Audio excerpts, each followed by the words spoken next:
privilege to be a member of this and participate in this panel, and particularly my long-standing friend and colleague Annika Hilding-Norberg has made such a great contribution to peace operations thinking over the years.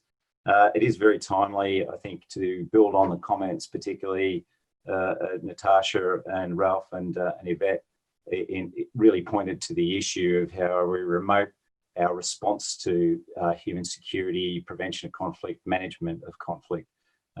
And really, a lot of the issues that we're talking about here are not historically new. There have been pandemics and upheavals all through history that have amplified interstate and social fault lines and generated political polarization. But I think what we've been seeing, over the last 50 years in particular, there's been an amplification of a lot of this due to a whole range of dynamics. And I think that was actually well spelled out in Robert Kaplan's article, The Coming Anarchy, back in 1994. And he talked then not only about the impacts of the fall of the Berlin Wall, with the phenomenon of ungoverned spaces, failed states or dysfunctional states, and fracturing ethno-nationalism, but also the increasing effects of crime, corruption, environmental degradation, famine and disease, and really globalization. In one sense, when we're talking about COVID-19, is really amplifying the risks and threats of pandemics as well as a dynamic we have to come to grips with. But obviously, we've mentioned the impact financially and the implications of the economic disruption aspect of this.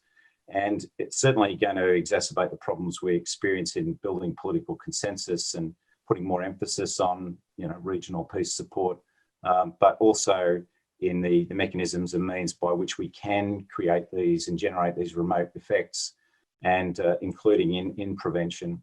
But I think also the UN will preserve a role there in developing doctrine and training and standards for the activities that we do engage in. And I think the advances that were made, for example, in the integrated mission planning process were of great assistance in awakening people to the need to have the capabilities that are essential as we move from the interpositional peacekeeping role to the multidimensional peacekeeping dynamic. So effectively, in relation to the financial impact, there's going to be a premium on accountability and efficiency in funding support. It also comes back to some of the issues that particularly Natasha raised about counterterrorism financing. We've seen unholy alliances between, for example, Hezbollah and South American drug lords, and the way financial transactions happen globally to support those actors, and ISIS, for example, who fund and support their activities in these ungoverned spaces and developing conflict and genocidal activities. So there is a massive role to play in bringing that under control. But corruption's also been a major factor in creating security challenges and destabilization, and in really posing huge problems for the post-conflict reconstruction effort. And it was former UN Secretary General Ban Ki-moon who estimated that corruption devoured about something like 30% of all development assistance or aid money that never made it to its final destination. So that points for the need to us to invest in much effort in good governance and accountability measures. And I'll talk about the technological answers to that question. But in the past, that has been expensive to do.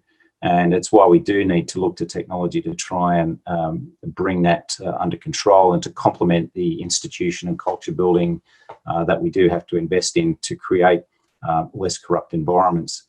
And so that also leads to how we create performance-based approaches that can be monitored and analysed for effects as well. So in addition to COVID-19, we're also seeing the exacerbation that climate change is bringing to the table, and Natasha talked about the effects that are happening in Somalia.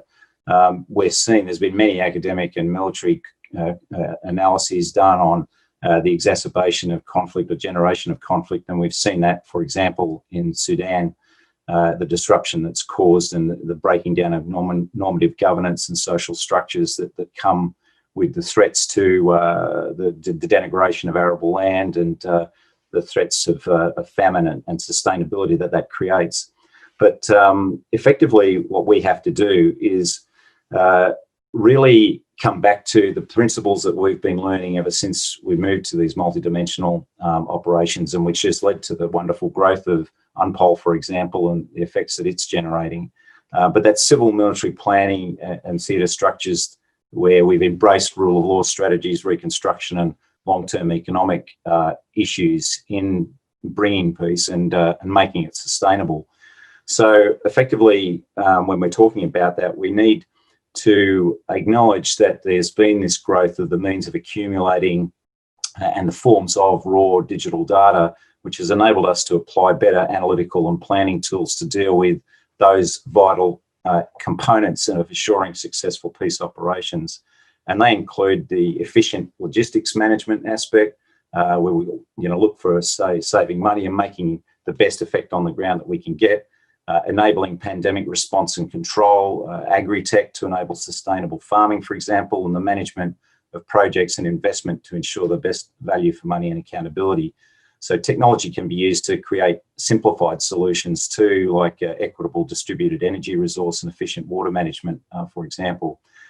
There was mention too of the importance of information operations in all of this, and hark back to the role of Milkalines in the Rwandan genocide, for example, and the use ID made of radio resources to achieve his disruption activities. So there is a technological answer to some of those issues which can be used in the preventative phase. We might have been able to use that, for example, in Rwanda prior to the outcome of the genocide there, which might have proved useful. But I mean, the experience of Palantir has been instructive in what we've learned in that space. We've grown from dealing with counterterrorism and conventional operations to understanding that these tools are across almost every field of human endeavour, including child sexual exploitation.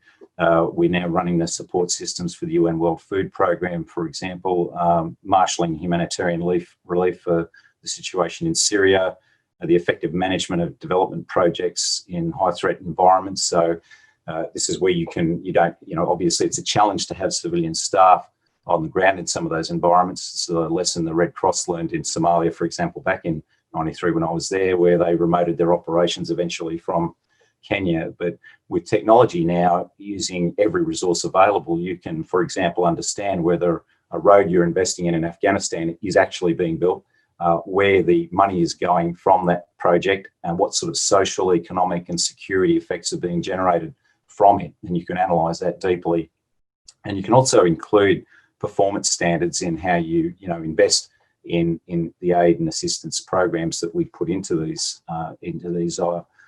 theatres of operation or post-conflict situations, and in the preventative mode as well. In the military, we now talk about phase 0 of operations, which is a shaping concept which can apply to the beginning and the end of a conflict prevention or a conflict outcome situation.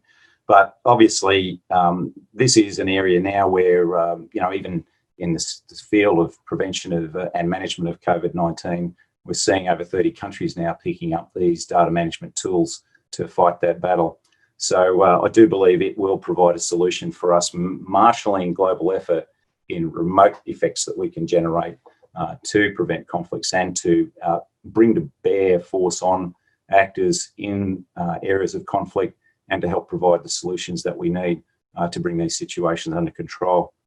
So I'll leave the comments there so we can have a proper discussion, try and stick to my time limit. Thank you.